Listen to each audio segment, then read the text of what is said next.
धनबाद लोकसभा चुनाव में इंडिया महागठबंधन कांग्रेस प्रत्याशी अनुपमा सिंह की सुनिश्चित जीत को लेकर आज धनबाद के बैंक मोड़ स्थित लोकसभा प्रधान कार्यालय में समीक्षा बैठक आयोजित की गई। वहीं आज की इस बैठक में झारखंड प्रदेश कांग्रेस प्रभारी गुलाम अहमद मीर, झारखंड प्रदेश कांग्रेस कमेटी के अध्यक्ष राजेश ठाकुर, जामताड़ा विधायक इरफान अंसारी सहित प्रदेश और जिला प्रखंड नगर के कई पदाधिकारी और कार्यकर्ता उपस्थित थे।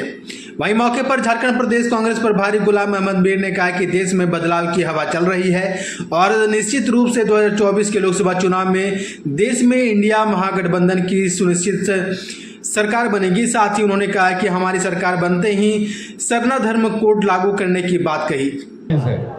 दूसरा यहाँ का तो दूसरा फेज और झारखंड के लिए दूसरा फेज है, देश का 5वां फेज।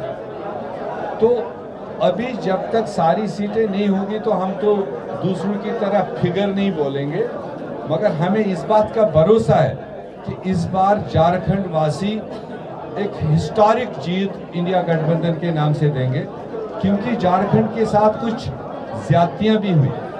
झारखंड में एक इलेक्टेड सरकार को टॉपल करने की कई कोशिश की गई और जिसमें एक रिसेंट पास में कोशिश की गई जब यहाँ के चीफ मिनिस्टर को इस्तीफा देना पड़ा और वो पॉलिटिकली मोटिवेटेड और एक बाज़ाब्ता इलेक्शन शेड्यूल को देख करके जिस तरह का सरकार गिराने की कोशिश की गई और जिस तरह से उनको बंद किया गया, उसका हिसाब किताब जैसे यहाँ नारा चल रहा है ना, जेल का ताला टूटेगा और हेमंत सोरेन छूटेगा, तो ये एक अक्रॉस जज्बा है।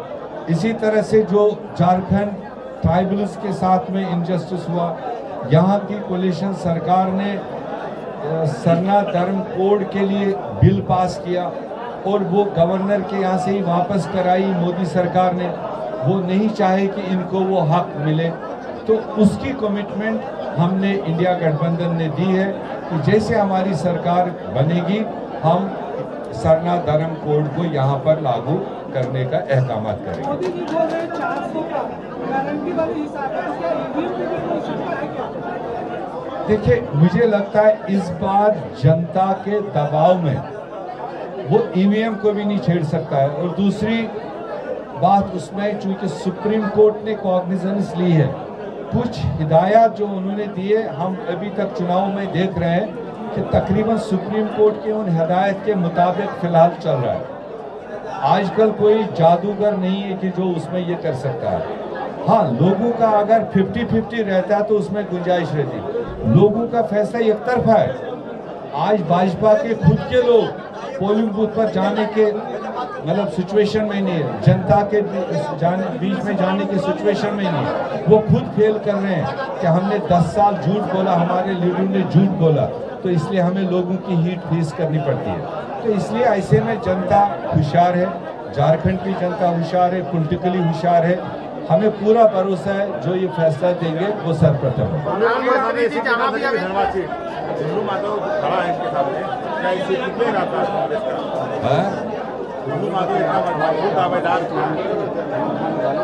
नहीं, 100%, क्योंकि जिनका नाम आपने लिया मैं लेना नहीं चाहता हूँ, उनके सारे कर्म तो धनबाद वाले जानते हैं, मेरे से ज़्यादा जानते हैं।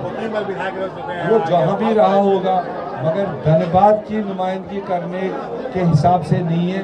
वो आप जोश से ही देख रहे हैं, इनके नज़रों से उसको रिजेक्ट कर चुके हैं। तो जब वर्कर में काडर में इतना जोश है तो डेफिनेटली हम पॉजिटिव रिजल्ट की उम्मीद है। जहाँ भी प्रोग्राम कर रहे हैं वहाँ पर आलम के नौकर के यहाँ जो पैसे मिले उसको एक मुद्दा बनाया, भ्रष्टाचार का मुद्दा बना, उससे कैसे नैया पार लगाएंगे आप?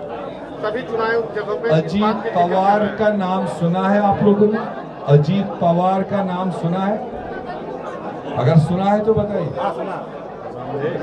प्रधानमंत्री के जबान से 70,000 करोड़ का घोटाला।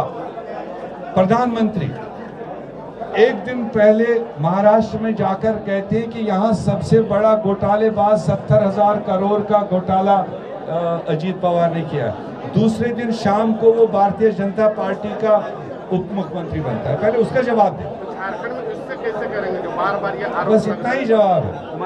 दूसरी मैं रिसेंटली बता दूं, उनको मंत्री प्रधानमंत्री जी ने खुद कहा अभी 5 दिन पहले, अडानी टेम्पू में पैसा लेकर किसी के यहाँ उसने देखा, प्रधानमंत्री ने देखा। तो पहले तो हम चाहेंगे प्रधानमंत्री जी, अगर आपने देखा टेम्पो में अडानी पैसा लेकर जा रहा है तो